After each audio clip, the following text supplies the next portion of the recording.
Seguimos esta noche en Minuto 1 analizando Semana Negra. Nos estás acompañando con el hashtag Semana Negra, la peor semana para el gobierno de Mauricio Macri. Se anticipan días venideros aún de mucha incertidumbre porque el gobierno está paralizado en su función de gobernar. Solo es marketing electoral y provocación a la oposición a través de los trolls. Y además, poca responsabilidad del gobierno porque hasta elude los términos. ¿Qué es esto de reperfilar? ¿Alguien me lo puede explicar? Sí. Bueno, el jefe de la Swiss Medical, altamente sorprendente, dijo que significa que le chorearon la guita. Porque parece que la Swiss Medical tenía los fondos de trabajo de la compañía en fondos de money market, en fondos de corto plazo. Y claro, quedó arruinada la empresa, según el jefe de la Swiss Medical, que fue gran apoyador del gobierno de Macri, que dijo hace 1 año y medio que su empresa valía mucho más gracias a Macri. Bueno, querrá decir eso, querrá decir que te han robado lo que tenías. No hay posibilidad de megacanje. Ahí las cosas que dijo Labaña. ¿Cómo va a haber megacanje ahora? Hay default directo.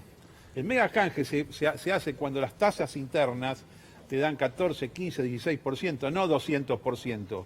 El megacanje se podría haber hecho en abril del año pasado, pero no hicieron eso, hicieron las más fácil para ellos, peor para el país, ir al Fondo Monetario, 57.000 millones más de endeudamiento para Argentina que no se van a poder pagar. A mí me parece, Gustavo y Andrés y Del Caño, compañeros, miren, acá hay mucha gente insistiendo que el problema está en el gasto público, en el sector no financiero del Estado. No está en el sector no financiero del Estado. El problema argentino está en el sector financiero del Estado, en el volumen de deuda, como antes sacó la cuenta Andrés, que es demasiado, 38%, que probablemente sea más, y en el Banco Central. Es un problema financiero en el Estado y es un problema cuasi fiscal de parte del Banco Central. Nadie va a salir adelante si no arregla este tema. Es imposible.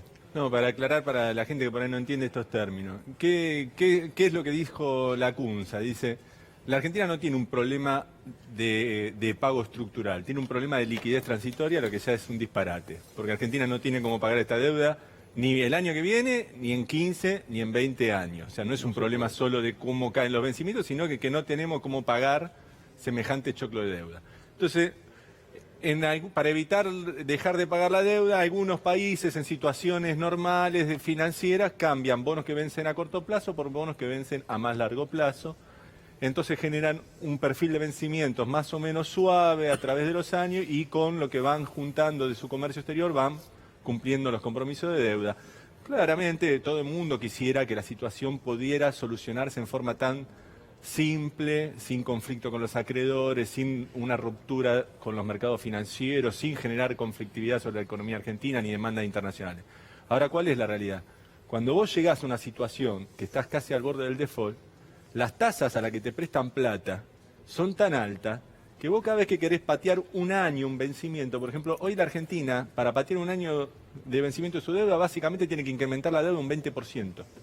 O sea, cada año que se quiera posponer el vencimiento de la deuda crece un 20%. ¿Qué quiere decir esto? Que su problema, lejos de solucionarlo, lo agravás muchísimo hacia adelante. O sea, lo que está haciendo Macri de proponer, antes de irse a estas tasas, un reperfinamiento, para mí, si te digo sinceramente, hay una trampita porque boquearon de más algunos referentes económicos de la oposición, y esto dijeron, lo hacemos nosotros, nos empuchamos las comisiones, arreglaron con los bancos, compramos bono a precio de default, vendemos humo de que con esto se soluciona, los revalorizan porque los inflan artificialmente con una negociación trucha donde la arman ellos mismos, y el día de mañana dice, si vamos a ir al default, vamos con una deuda que la incrementamos artificialmente antes de irnos.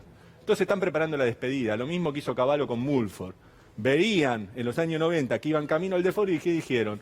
Antes de que se explote todo, inflemos la deuda todo lo que podemos, así caemos en un default con una deuda inflada artificialmente. Y después viene Griesa todo y le convalida el invento que hicieron. En su momento con Caballo habían transferido toda la jurisdicción a Nueva York, por ejemplo, ya preparando los juicios.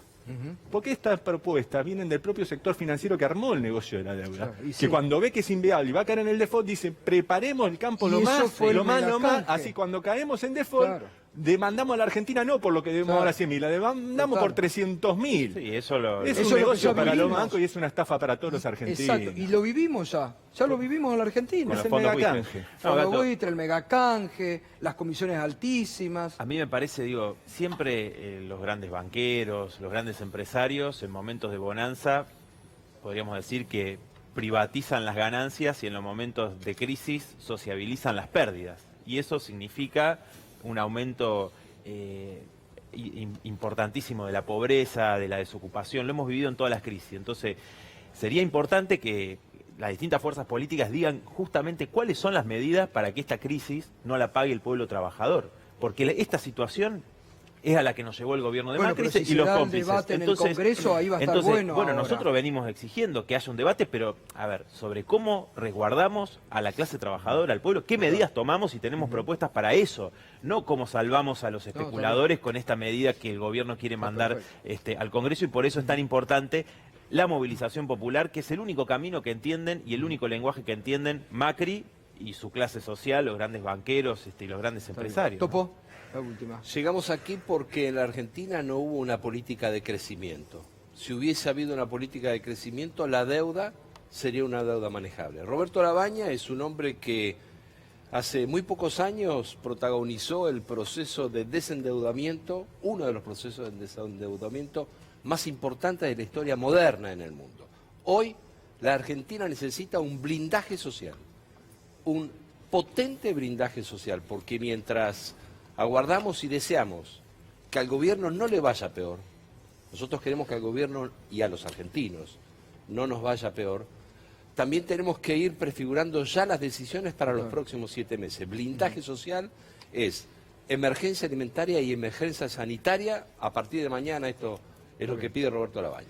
Gracias, Andrés, como siempre. Gracias, Carlos. Un gusto de verte después de tantos años. Gracias, Topo. Gracias. Gracias, Gracias, Gato. Después sí, no sé quién lo va a afiliar a quién, Última pausa, Fernando, gracias, buen fin de semana.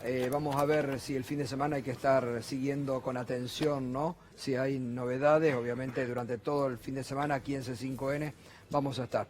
Con Juan vamos a volver sobre el negocio de los votos, Los dirigentes del PRO que ofrecen comprar votos, como la década infame casi.